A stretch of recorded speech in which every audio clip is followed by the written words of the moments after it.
Do not apologize for that. Go get what you want. Everybody else gets to go get what they want. Don't debate it. Don't argue it. I don't see black men debating with black women about whatever other kind of men they want. If I were a unmarried man, I would go do whoever I wanted to go do is, and you would not be able to say a damn thing about it. And you should. May God continue to bless you. I just want you to stop downing the women that look like you. Don't stop talking down. We don't owe you that anymore. You already torched. And when I say you, I'm not saying you necessarily. Black women have already torched the social contract between black men and black women. That means we don't even owe you the kindness of not talking bad about you, because y'all don't do the same now, do y'all? Have black women not been engaging in a character assassination of black men over the past 6 decades? We still have to prove ourselves much more so than our white counterparts. There's a lot of black women out there now that feel that they're stronger, they're able to stand on their own, and a lot of black men get intimidated by that. Black men, they're usually locked up or, they're unemployed. You don't have many options as a black woman.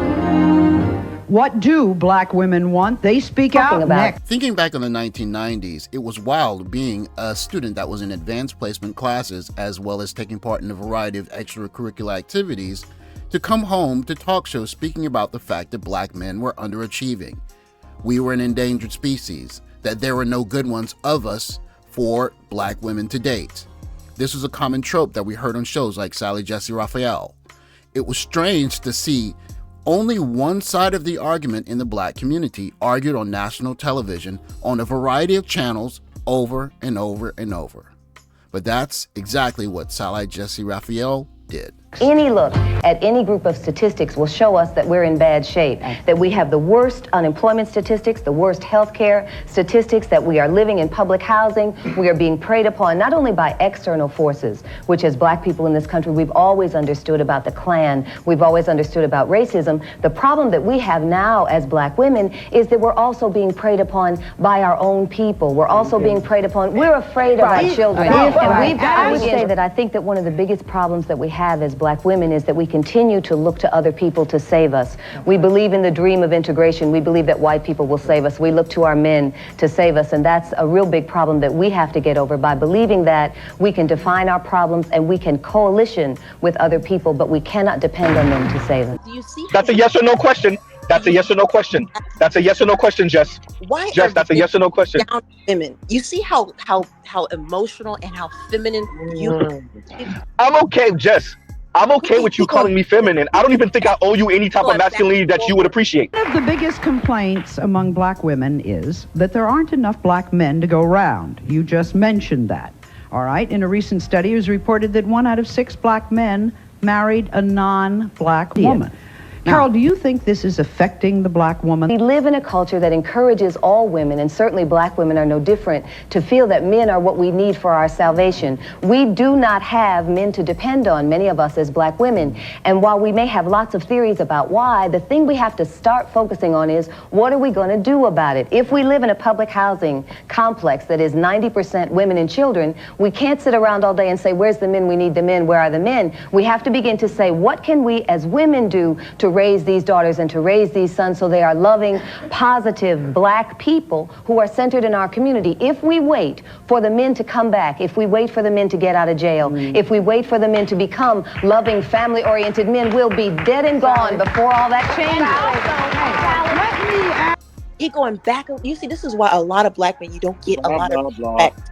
You don't get a lot of respect because Jess, you don't know me. Number one. Number two, would I care about your respect and women that think like you? Firstly, the about black men going outside of their race. I think the first thing a successful man does, and let's keep in mind a successful man looks for, is a person who's compatible. Amen. And I don't think they go on a hunt for a white woman or an Asian woman or even a black woman. They're looking for somebody that's compatible intellectually, from an academic standpoint, politically, or whatever, a number of different reasons. As a black man, I look for a secure, centered, focused, determined, disciplined woman. Stop talking about black women. I want you to No. No. Sir, I want you to No. It's a free country. You can talk about any damn thing we want to talk about. Thank you. I spoke earlier of Mr. Z's 5-hour-long stream of a variety of men speaking on a variety of subjects. In this particular part of the stream, an old familiar situation is playing itself out. What we often heard in the 1990s was... Welcome back. Today we are talking to black women. We've been discussing the obstacles they're facing and how they're going to overcome these problems. Jess, the reason why I said no is because women like you have been first engaged in character assassination of black men, and then you want to call us feminine when we respond back. It doesn't work over here. Number one. Number two, I don't think women deserve to not have sassy men. So all of that, you're feminine and this is why other men don't respect you and this is in your sassy. I don't think y'all deserve masculine men, to be honest with you. Number one. Number two, I'm not gonna let a woman call me sassy and actually be hurt by it, because I understand that y'all imply, suggest, and infer that black men are gay or feminine or sassy when you have no other response. Looking back on the 1990s, it seemed like it was just normal. You come home and you watch Sally Jesse Raphael, or Oprah might be on television, or Ricky Lake, and they would be lamenting the ills of black men. And as someone who was not getting into trouble, looking forward to going to college, I was still hearing these tropes that black men weren't good enough, that black men weren't up to what was required to be men that made the community work. What's interesting is that we rarely heard a show that started with, let's hear from black men about their issues. But now, with the internet, and with podcasts, and with YouTube, the black men has the black male voice available to the public. And now, black men are setting the record straight. Thanks for watching. Like, subscribe, comment below. I'll catch you in the next video. Take care, guys.